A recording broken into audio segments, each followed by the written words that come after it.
অনুগ্ৰহ কৰি প্ৰেমত নপৰিব আপুনি। অনুগ্ৰহ কৰি প্ৰেমত নপৰিব আপুনি। ফুলৰ প্ৰেমত, সেউজীয়াৰ প্ৰেমত, নদীৰ প্ৰেমত, সাগৰৰ প্ৰেমত, আকাশ আৰু জোনাকৰ প্ৰেমত, পখিলা আৰু চৰাইৰ প্ৰেমত, মাটিৰ প্ৰেমত, গানৰ প্ৰেমত, ছবিৰ প্ৰেমত, শব্দ কবিতাৰ প্ৰেমত, অথবা তেওঁৰ প্ৰেমত, আনকি মোৰ প্ৰেমতো। বৰ কষ্ট প্ৰেমত। প্ৰেমত পৰিলেই আপুনি পিন্ধিব লাগিব দুখৰ পোছাক।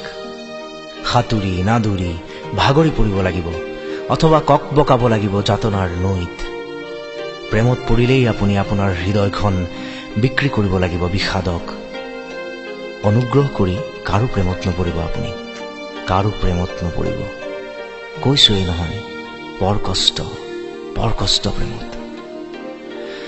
কথাবোৰ আপোনাক মই আগতেই জনাই থৈছো, সাৱধান কৰি থৈছো, কাৰণ ময়ো প্ৰেমত পৰিছো বহুবাৰ আৰু পিষ্ট হৈছো যন্ত্ৰণাত। কিমানৰ যে প্ৰেমত পৰিছো মই, জীৱনৰ প্ৰেমত, মৃত্যুৰ প্ৰেমত, পৃথিৱীৰ প্ৰেমত, নিৰ্জনতাৰ প্ৰেমত, কাজল আৰু ৰাণী মুখাৰ্জীৰ প্ৰেমত, ব্ৰিটনি স্পিয়াৰ্ছৰ প্ৰেমত, আৰু আপোনাৰ প্ৰেমত, আপোনাৰ প্ৰেমত।